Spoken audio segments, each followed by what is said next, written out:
Welcome to my channel. People often ask me, how did you practice English when you were just starting? I always smile because my method was strange, simple, and incredibly powerful. I didn't have expensive books, a personal teacher, or even live in an English-speaking country. Yet, every single day, my English got a little better, a little faster, and a little more natural. And the truth is, you can do it too. When I started, I couldn't even form a simple sentence without mistakes. I'd pause constantly, my mind would go blank, and I felt nervous every time I tried to speak. But slowly, I found my own way, a method that didn't cost money, didn't need a partner, and didn't require a classroom. Just me, my phone, and a few simple daily habits. Today, I'm going to take you through my journey step by step. I'll show you exactly how I practiced, from the days when I was scared to speak to the moment I could talk freely without overthinking. If you stay until the end, you'll have a clear roadmap to make English second nature, just like I did. Chapter 1. The First Realization. When I first started learning English, I thought I was doing great. I could read English books, watch videos with subtitles, and understand most of what people said in movies. I thought, yes, I know English now. Speaking will be easy. But the real shock came the first time I tried to speak. I still remember it clearly. I was with a friend, and he asked me a simple question in English. My brain understood it instantly, but my mouth refused to move. I froze, just standing there, smiling like I understood everything, which I did, but I couldn't say a single word. That was the moment I realized knowing English is not the same as speaking English. After that, I paid more attention to myself. Whenever I tried to speak, my brain would think in my native language, translate it to English, and then try to say it. By the time the words reached my mouth, I'd already lost confidence. Sometimes, the sentence came out wrong or half in English, half in my native language. Once I wanted to say, I'll meet you tomorrow, but it came out as, I'll meet you KAL, KAL being the word for tomorrow in my native language. My friend laughed, and I laughed too, but deep inside, I felt embarrassed. Another awkward moment was at a small shop. The shopkeeper spoke to me in English, and I wanted to ask, do you have cold water? Instead, I said, you have water cold? He smiled politely and handed me the water, but I could tell he noticed my discomfort. It was a simple sentence, yet it felt like climbing a mountain. That's when I identified the real problem. It wasn't that I didn't know the words or grammar, I'd learned those in school. The issue was the connection between my brain and my mouth. My brain knew the sentence, but my mouth had no practice saying it out loud. I started thinking of it like riding a bicycle. You might know all the steps, but if you've never sat on one, you'll fall the first time you try. Speaking English is the same. Your mouth needs practice, just like your body needs practice for cycling. This realization gave me hope. If the problem was practice, I could fix it. But there was still one issue. Where would I practice? I didn't have English-speaking friends. My family didn't speak English, and I lacked the confidence to talk to strangers. I was also too scared to join a class, fearing people would laugh at my mistakes. For a few days, I did nothing, just thinking about it. Then I stumbled across a small idea in a video that completely changed how I practiced English. It was so simple I almost didn't believe it would work. But when I tried it, it felt like magic. My mouth started moving faster, my brain and tongue began working together, and the fear of speaking slowly disappeared. I'll share that exact daily habit with you in the next chapter. Trust me, it doesn't need a partner, a classroom, or money. All it needs is you and a little time every day. Once you hear it, you'll realize you can start practicing right after this video ends. Chapter 2. Talking to myself. Here's the big secret I discovered. I started talking to myself in English. Yes, it sounds strange, but it worked better than anything else I tried. At first, I thought, how will this help? I'm just speaking to myself. There's no one to listen or correct me. But that was the best part. No one was there to judge me, laugh at me, or stop me. I could make as many mistakes as I wanted and keep going without feeling shy. I began with small sentences. At home, I'd say things like, I'm making tea, I'll clean my room now, or this food smells good. At first, it felt odd because my mouth wasn't used to speaking English so much. But the more I spoke, the easier it became. I was training my brain and tongue to work together. Soon, I started doing it everywhere. While walking on the street, I described things around me. That car is red, the road is busy today, the weather is hot. Sometimes, I'd tell myself short stories. I'm going to the shop. I'll buy some water. Then I'll walk home. It sounds simple, but it was powerful because I was thinking and speaking in English at the same time. There was one small problem, though. Talking to yourself outside can make people think you're a bit crazy. That happened to me early on. I was walking near a market, speaking to myself in English, and a man gave me a confused look. I quickly stopped talking and pretended to hum a song. I laughed about it later, but I felt embarrassed in the moment. That's when I found the perfect solution. Fake earphones. I didn't have real ones at the time, so I took an old pair, put them in my ears, and tucked the wire into my pocket. Now, when I spoke to myself, people thought I was on a call. Suddenly, no one stared at me strangely. Some even smiled, thinking I was a busy person having an important conversation. Once, while practicing, I was saying things like, "Yes, I agree with your idea. That's a good plan," pretending I was in a business meeting. A stranger passed by and said, "Wow, your English is very good." I smiled and said, "Thank you," but inside, I was laughing because I wasn't talking to anyone. I was just practicing. The best part about talking to myself was that I could practice anytime, anywhere. I didn't need a friend, a class, or to feel shy in front of others. I was building my speaking skills in private, so when I spoke with real people, I felt ready. This habit became a turning point. Before, I was scared to speak English, fearing mistakes and judgment. But after weeks of talking to myself, I felt more comfortable. My mouth moved faster, my sentences came out naturally, and my brain stopped translating every word. I was starting to think in English. It's like learning to swim. You don't jump into deep water in front of everyone. First, you practice in a shallow pool where no one's watching. Talking to myself was my shallow pool. It gave me a safe space to grow. Anyone can do this. You don't need money or special tools. Just your voice, your thoughts, and a few minutes daily.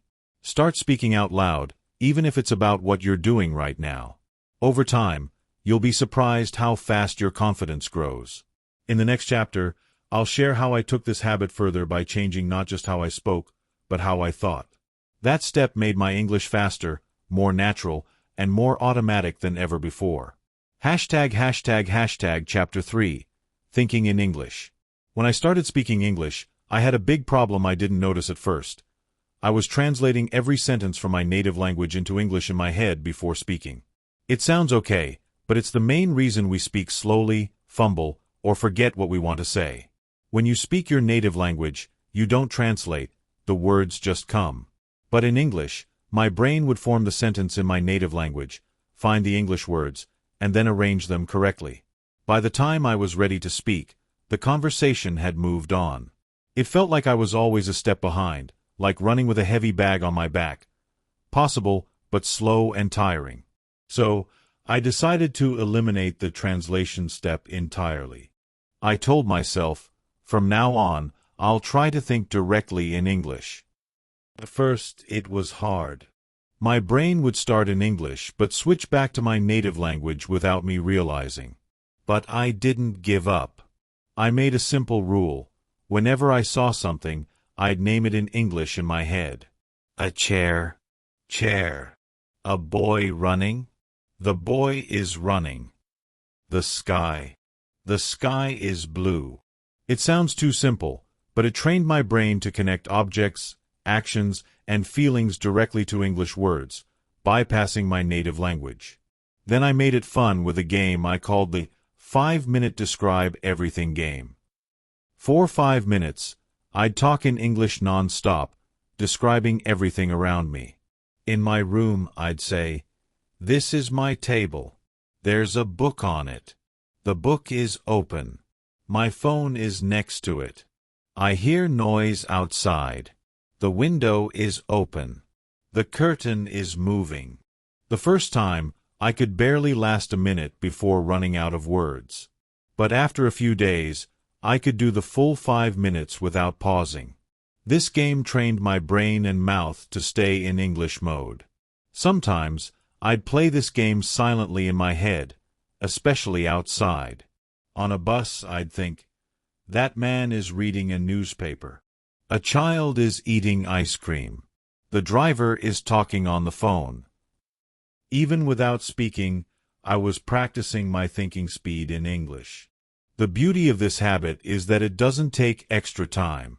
You can do it while walking, cleaning, cooking, or waiting in line. Over time, your brain gets used to thinking in English without effort. After a few weeks, I noticed a big change. When I wanted to say something, the English words came directly. No translation needed. My sentences were faster, my speaking smoother, and my confidence soared. And here's the key: you don't need perfect grammar for this. The goal isn't to speak like a textbook, but to keep your brain in English mode as much as possible. The more you do, the faster you improve. This was another turning point. The first was talking to myself out loud. The second was thinking in English all day. Combined, they made me feel like I was living in English, not just learning it. In the next chapter, I'll share how I trained my ears, because how you listen to English changes how you speak it. Improving my listening skills boosted my speaking speed and pronunciation without extra effort. I'll tell you exactly how I did it. Chapter 4. Feeding my brain English all day. Looking back, one of the biggest leaps in my speaking ability came not from speaking, but from listening. I realized my brain needed English all the time, not just during study hours. Before, I'd study for an hour, watch an occasional English video, and then switch back to my native language for the rest of the day. It was like trying to grow a plant with just a few minutes of sunlight. It wasn't enough. So, I decided to surround my brain with English every day. First, I changed my phone's language to English. This small switch had a huge impact. Suddenly, every time I unlocked my phone, I was reading English words without thinking. Settings, messages, app names, all in English. It felt strange at first, and yes, I tapped the wrong button a few times because I didn't recognize a word, but that was part of the learning. Next, I transformed my YouTube feed. I subscribed to English channels, not just educational ones, but travel vloggers, tech reviewers, comedians, and people sharing their daily lives. My logic was simple. If I was going to watch videos anyway, why not do it in English? I discovered I didn't need English learning content to improve. I could watch anything, as long as it was in English. One surprising find was cooking videos. I wasn't even into cooking, but they became a secret listening practice. Hosts would say, "Chop the onions finely," or "simmer for 10 minutes," and I'd pick up new vocabulary and natural speech patterns without realizing it. Once, a baker said, "Let's whisk it until it's fluffy." I didn't know whisk before, but from the video, I guessed it meant mixing quickly. English was slipping into my brain effortlessly. But I didn't just listen, I copied. This technique, called shadowing, involved repeating what the speaker said immediately, mimicking their tone and rhythm. If they spoke fast, I'd try to keep up. If slow, I'd match their pace. At first, I was like a bad echo, always a second late, missing words, or mixing in my own. But after weeks, I got better at matching the timing. My mouth learned how to move in English, and my pronunciation became more natural. I even started using expressions I heard, like, "That's insane," or "Let's dive in," without planning. This daily input changed everything. My speaking speed improved because my ears were training my mouth. I began to feel the rhythm of English, the stressed words, softer ones, natural pauses, and the musical flow of speech. My brain was building a library of sounds, and when I spoke, I could pull from it instead of inventing words on the spot. Here's a hard truth. Without daily input, daily output is nearly impossible. If you're not feeding your brain English, it has nothing to work with when you speak. But if you're constantly listening, reading, and surrounding yourself with English, your brain is full of material, making speaking smoother, faster, and less stressful. Changing my environment into an English space was a lifestyle shift. Every song, video, and phone notification was in English. It didn't feel like studying. It felt like living. In the next chapter, I'll share a strange but powerful challenge that made me uncomfortable at first but transformed how I heard my own English. It involves a button most learners fear: the record button. Chapter 5. Recording myself every day.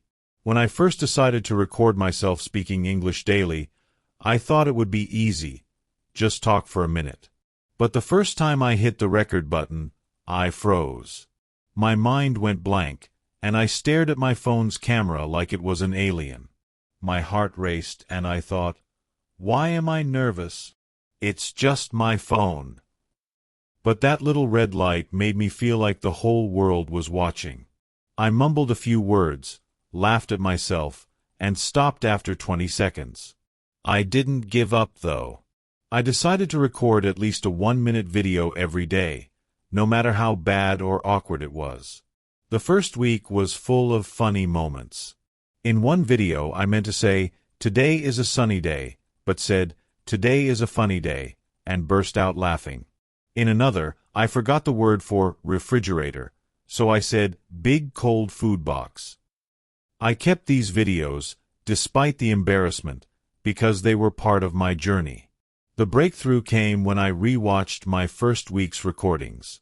I noticed mistakes I hadn't realized while speaking: wrong tenses, mispronounced words, or speaking too fast, making sentences unclear. Watching myself was like holding a mirror to my English skills. It showed me exactly what to fix. I thought, wow, I didn't even notice I was saying it like that. Every day, I kept recording. Some days, I talked about my morning. Others, I described an object in my room or pretended to give a speech. The topic didn't matter. What mattered was speaking.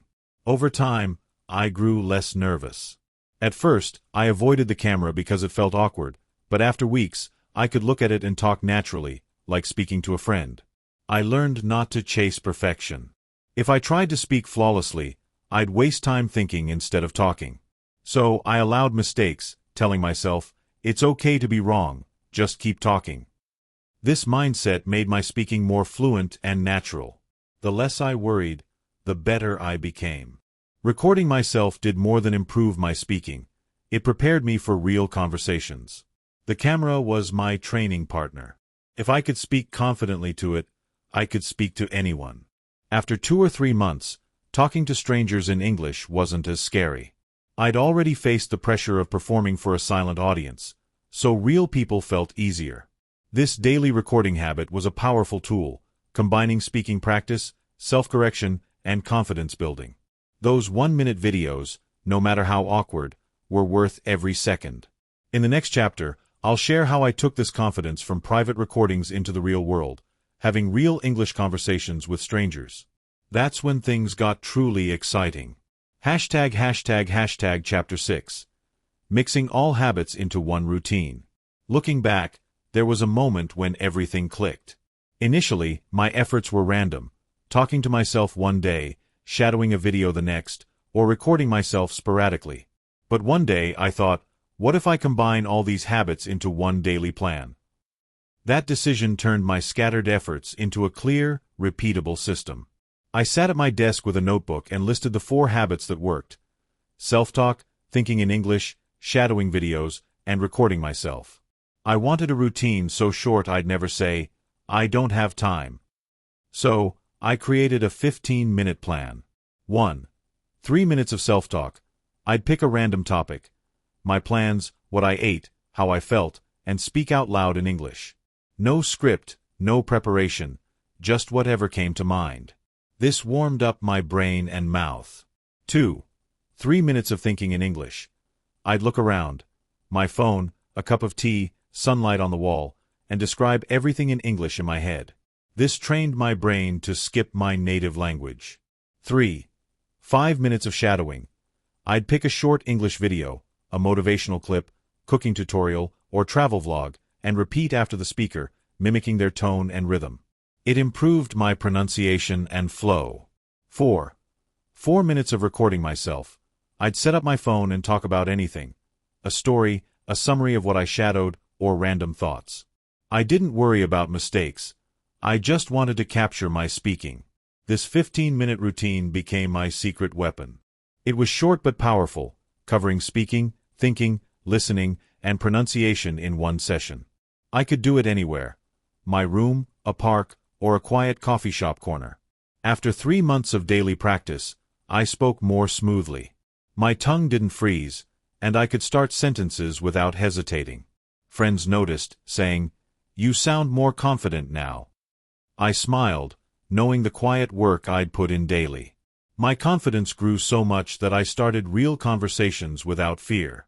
I joined English meetups, talked to strangers while traveling, and answered work questions in English. I still made mistakes, but they didn't stop me. I'd practiced so much alone that speaking to people felt natural. The biggest lesson from this routine is that you don't need perfect conditions to improve. You don't need an English-speaking country, expensive courses, or hours daily. You just need consistent action. A small daily habit, done without excuses, can transform your life faster than you think. When I started, I had no confidence, fluency, or clear method. But by building my skills step by step, combining habits, and sticking with them, I created my own fluency. If I can do it, so can you. As I close this story, remember one thing. Progress in English is like building a house, brick by brick. My bricks were self-talk, thinking in English, shadowing, and recording. Yours can be the same. Start small, stay consistent, and one day, you'll look back and realize you've built something amazing.